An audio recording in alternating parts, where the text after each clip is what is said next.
नमस्कार दोस्तों, ढोल में पोल चैनल में आप सब मित्रों का हार्दिक स्वागत करता हूं। दोस्तों, हमारे धर्म ग्रंथों में बड़ी अटपटी, बड़ी चटपटी, बड़ी बेतुकी, बड़ी बेसिर पैर की बातें लिखी हुई हैं जिनका कोई तर्कसंगत आधार ही नहीं है दोस्तों। और जब हम इन्हें पढ़ते हैं और हम पढ़ के आपको सुनाते हैं तो कुछ मित्र कहते हैं कि आप शास्त्रों की निंदा करते हैं। शास्त्रों में जो ज्ञान है उसको पढ़ना और बताना ये निंदा करना नहीं है दोस्तों।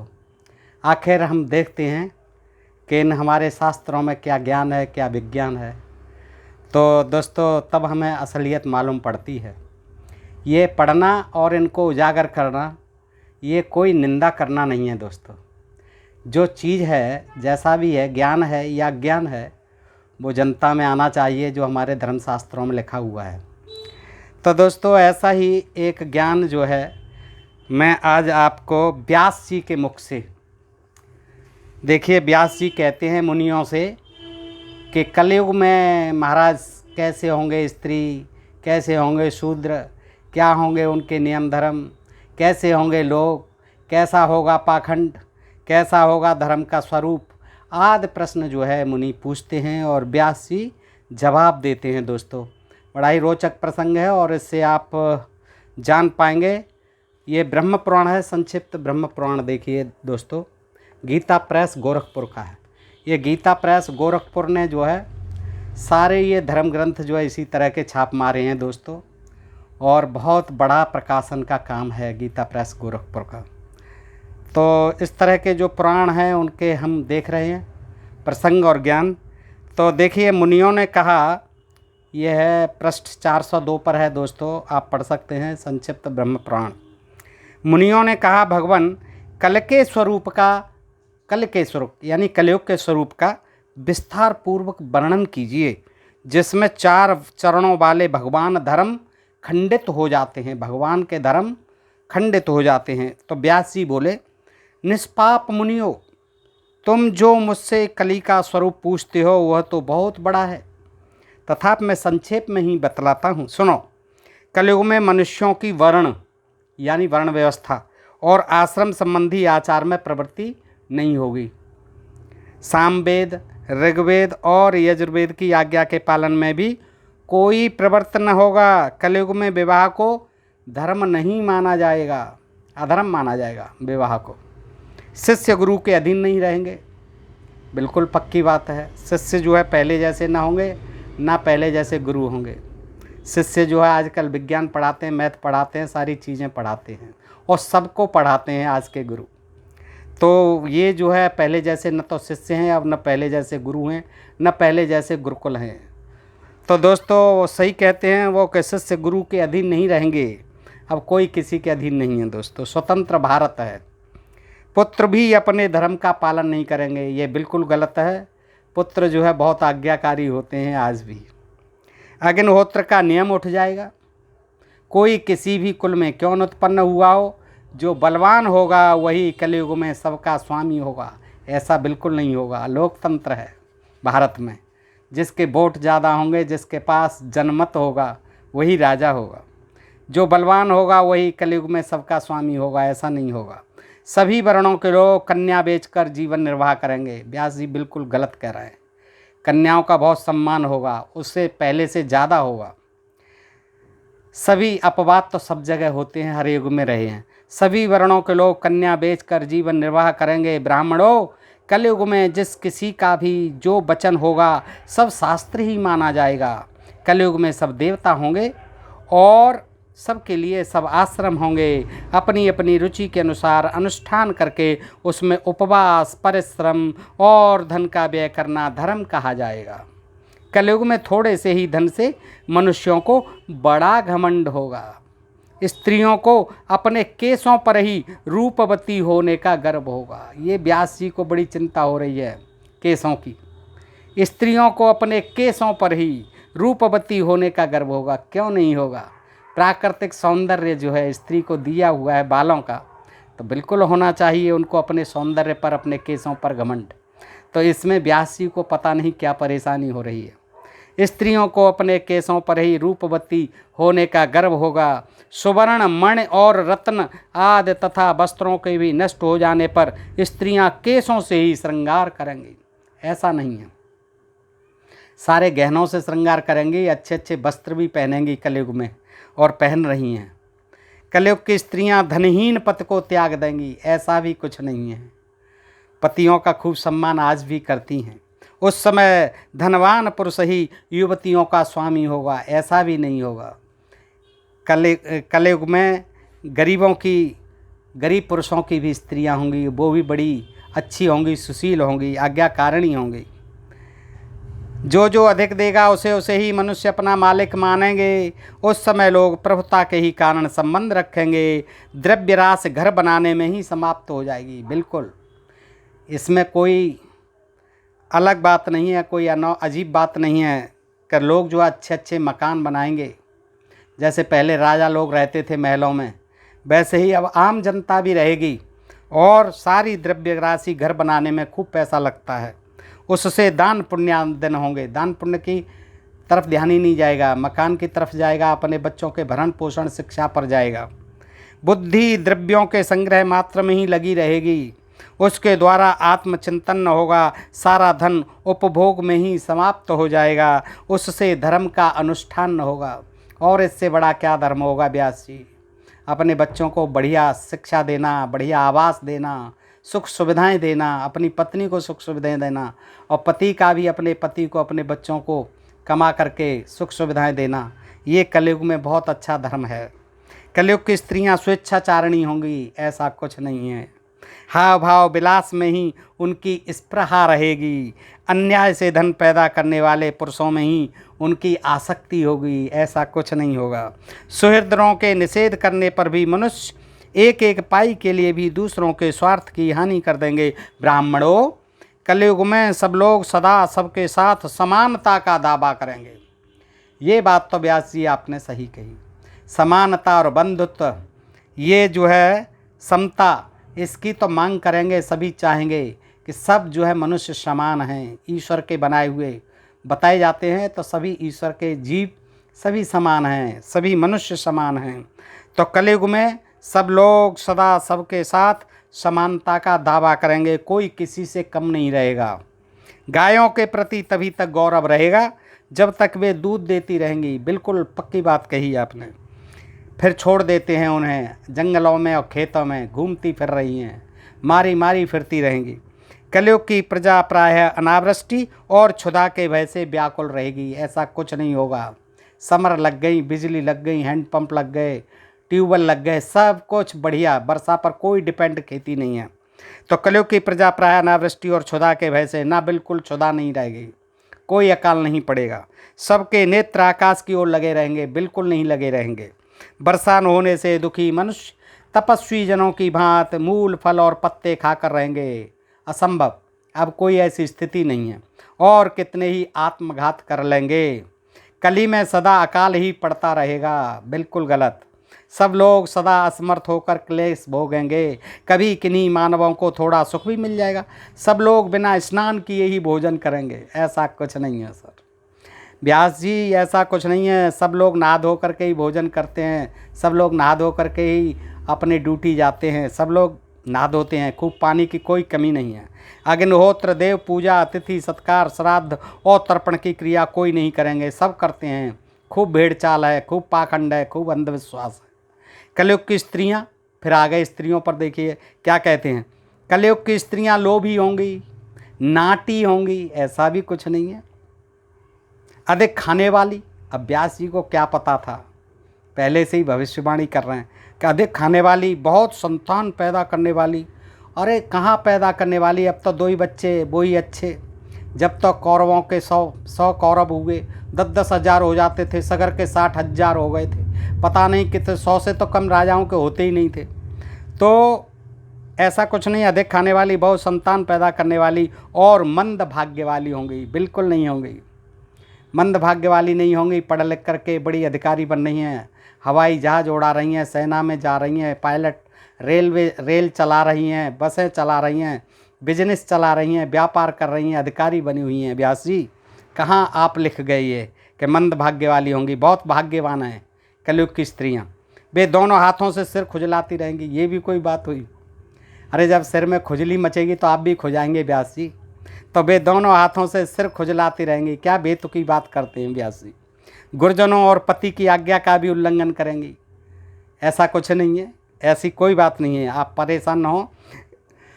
गुरुजनों और पति की आज्ञा का भी उल्लंघन करेंगी और पर्दे के भीतर नहीं रहेंगी, बिल्कुल नहीं रहेंगी। आज की लेडी पढ़ी लिखी महिलाएं पढ़ी लिखी हैं, आज़ाद हैं, स्वतंत्र हैं। अब उनके लिए कोई बंधन नहीं है पहले जैसा। सतयुग त्रेता द्वापर में आपने पर्दे के अंदर बहुत रख लिया स्त्रियों को।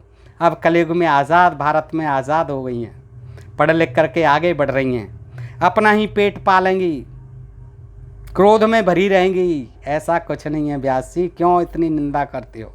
देह शुद्धि की ओर ध्यान नहीं देंगी। ये कहाँ आपने क्या ज्ञान दे दिया? और असत्य एवं कटु वचन बोलेंगी। इतना ही नहीं, वे दुराचारणी होकर दुराचारी पुरुषों से मिलने की अभिलाषा करेंगी।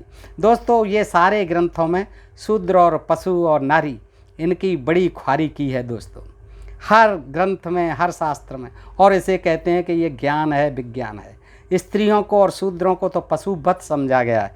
देखिए क्या कह रहे हैं, ये व्यास जी कह रहे हैं, जिन्हें कि बहुत बड़ा ज्ञानी और पुराण लेखक और विद्वान और वेदों का खंडकर्ता कहा जाता है। वे कहते हैं वे दुराचारणी होकर दुराचारी पुरुषों से मिलने की अभिलाषा करेंगी। कुलवती स्त्रियां भी अन्य पुरुषों के साथ व्यभिचार करेंगी। अब स्त्रियों के लिए कितनी व्याख्या कर रहे हैं। ब्रह्मचारी लोग वेदोक्त व्रत का पालन किए बिना ही वेदाध्ययन करेंगे। गृहस्थ पुरुष न तो हवन करेंगे और न सत्पात्र को उचित दान ही देंगे। इनकी अब कोई ज़रूरत नहीं है, अब विज्ञान का ज़माना है व्यास जी। वानप्रस्थाश्रम में रहने वाले लोग वन के कंदमूल आदि से निर्वाह न करके ग्रामीण आहार का संग्रह करेंगे और सन्यासी भी मित्र आदि के स्नेह बंधन में बंधे रहेंगे। कलयुग आने पर राजा लोग प्रजा की रक्षा नहीं करेंगे। क्यों नहीं करेगी, क्यों नहीं करेंगे व्यास जी? राजा लोग ही प्रजा की रक्षा करेंगे, सेना रक्षा करेगी। अपितु कर लेने के बहाने, टैक्स लेने के बहाने प्रजा के धन का अपहरण करने वाले होंगे। उस समय जिस जिसके पास हाथी घोड़े और रथ होंगे वही वही राजा होगा। अब वो ज़माना गया व्यासी, न अब हाथी की ज़रूरत है, न घोड़े की ज़रूरत है, न रथ की ज़रूरत है। अब तो टैंक आ गए, हवाई जहाज़ आ गए और तमाम हथियार आ गए। अब तो आणविक हथियारों का ज़माना आ गया व्यासी। वही वही राजा होगा और जो जो निर्बल होंगे वे ही सेवक होंगे। वैश्य लोग कृषि वाणिज्य आदि अपने कर्मों को छोड़कर शूद्र वृत्ति से रहेंगे, यानी सेवा करने लगेंगे। वो तो ब्राह्मण भी शूद्र वृत्ति में आ जाएंगे, सब सेवा करेंगे, नौकरी करेंगे। अब नौकरी करके सब शूद्र वृत्ति में हो जाएंगे। सही कहा आपने, शिल्प कर्म से जीवन निर्वाह करेंगे। इसी प्रकार शूद्र भी, देखिए शूद्रों को भी संन्यास का चिन्ह धारण करके भिक्षा पर जीवन निर्वाह करेंगे। क्योंकि भिक्षा जो है ब्राह्मणों के लिए था, भिक्षा ब्राह्मण को धन केवल भिक्षा। तो लेकिन ये बड़ा आश्चर्य की बात होगी कि सन्यासी का चिन्ह धारण करके शूद्र भी भिक्षा पर जीवन निर्वाह करेंगे। वे अधम मनुष्य, अधम होते हुए वे मनुष्य, संस्कारहीन होते हुए भी लोगों को ठगने के लिए पाखंड वृत्ति का आश्रय लेंगे। ये भी गलत कहा है। पाखंड वृत्ति और ठगने का काम तो ब्राह्मण ही कर रहे हैं और करते रहे हैं और आगे भी करेंगे। मैं सब ब्राह्मणों के लिए नहीं कह रहा दोस्तों, जो कर रहे हैं उन्हीं के लिए कह रहा हूँ। वैसे मेरे मित्र हैं ब्राह्मण। दुर्भिक्ष और कर की पीड़ा से अत्यंत उपद्रवग्रस्त होकर प्रजाजन ऐसे देशों में चले जाएंगे जहाँ गेहूँ और जौ आदि की अधिकता होगी। भारत में गेहूँ और जौ की बहुत अधिकता है, कहीं नहीं जाएंगे भारतवासी। ये अपने ऊपर जो है आत्मनिर्भर हैं, अन्न में हम आत्मनिर्भर हो चुके हैं। उस समय वेद मार्ग का लोप हो जाएगा। पाखंड की अधिकता और अधर्म की वृद्धि होने से लोगों की आयु बहुत थोड़ी होगी, ऐसा भी कुछ नहीं होगा। कलयुग में 5, 6 अथवा 7 वर्ष की स्त्री, और देखिए ज्ञान देखिएगा, कलयुग में 5, 6 अथवा 7 वर्ष की स्त्री और 8, 9 या 10 वर्ष के पुरुषों की ही संतानें होने लग जाएगी। कैसी बातें कर रहे हैं व्यास। अब तो 28-30 साल का आदमी, लड़की लड़के हो जाते हैं पढ़ लिख करके, MA और आगे की PhD वगैरह करके शादी करते हैं। तो कहाँ ये जो है संतानें होने लग जाएंगी। अपवाद स्वरूप हो सकता है कहीं होते हों, कभी हो जाते हों, लेकिन ऐसा कुछ नहीं होगा। 12 वर्ष की अवस्था में ही बाल सफ़ेद होने लगेंगे। ये तो पहले भी होते थे और अब भी होते हैं। घोर कलयुग आने पर कोई मनुष्य 20 वर्ष तक जीवित नहीं रहेगा, ऐसा भी कुछ नहीं है। अब तो जो एवरेज औसत आयु है बढ़ी है। हाँ, ये है कि पहले जैसे 10,000, 50,000, 60,000 जीते थे, उतना तो नहीं जी पाएंगे। अधिकतम आयु 100 सवा 100 साल है। उस समय लोग मंदबुद्धि, व्यर्थ चिन्ह धारण करने वाले और दुष्ट अंतःकरण वाले होंगे, अतः वे थोड़े ही समय में नष्ट हो जाएंगे। ब्राह्मणों, जब जब इस जगत में पाखंड वृत्ति दृष्टिगोचर होने लगे, तब तब विद्वान पुरुषों को कलयुग की वृद्धि का अनुमान लगाना चाहिए।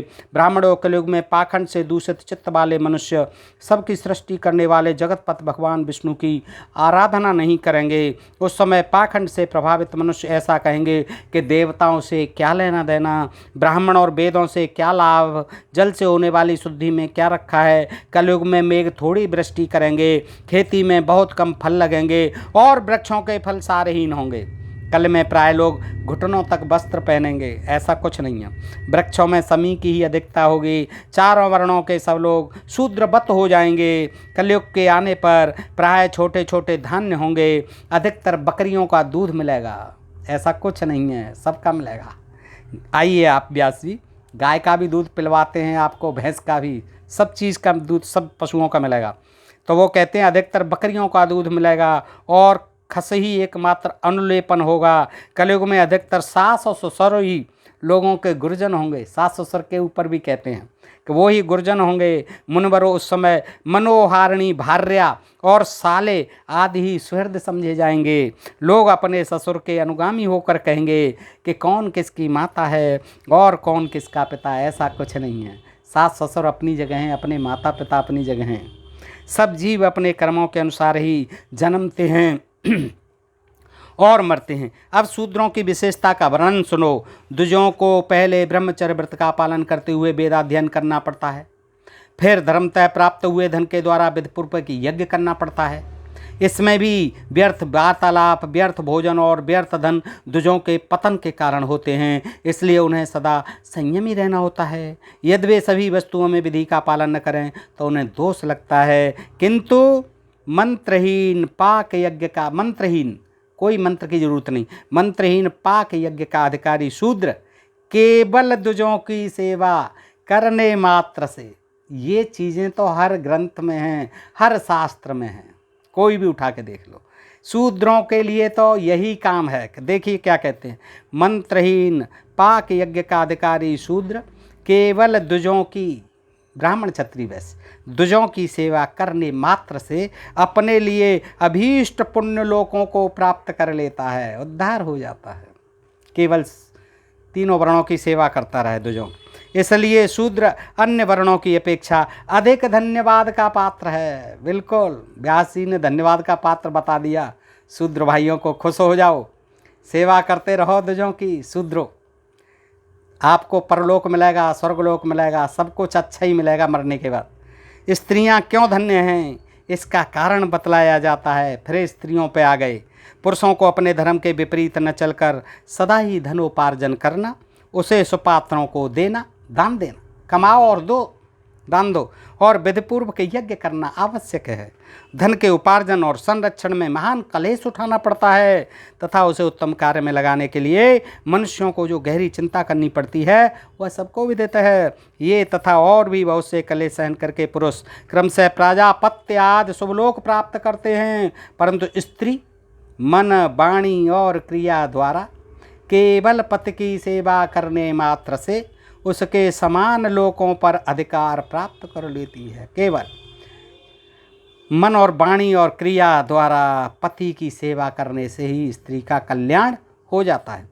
वे महान कलेश के बिना ही उन्हीं लोकों में जाती हैं मरने के बाद, जिनमें कलेश साध्य उपाय करके पुरुष जाता है। बड़ा कष्ट सह के, बड़ा दान दे के, तीर्थ करके जाता है मनुष्य, लेकिन स्त्रियां केवल पति के चरणों की सेवा करके ही उन लोगों को चली जाती हैं। इसलिए तीसरी बार मैंने स्त्रियों को साधुवाद दिया है। ब्राह्मणों, यह मैंने कलयुग आदि की श्रेष्ठता का कारण बताया है। अब तुम लोग जिस उद्देश्य से यहाँ आए हो उसे पूछो, मैं तुम्हारे इच्छानुसार उसका भी वर्णन करूँगा। जो अपने सद्गुण रूपी जल से समस्त पाप रूपी पंख को धो चुके हैं, उनके द्वारा थोड़े ही प्रयत्न से कलयुग में धर्म की सिद्धि हो जाती है। मुनिवरों, शूद्र केवल द्विजों की सेवा में फिरा गए।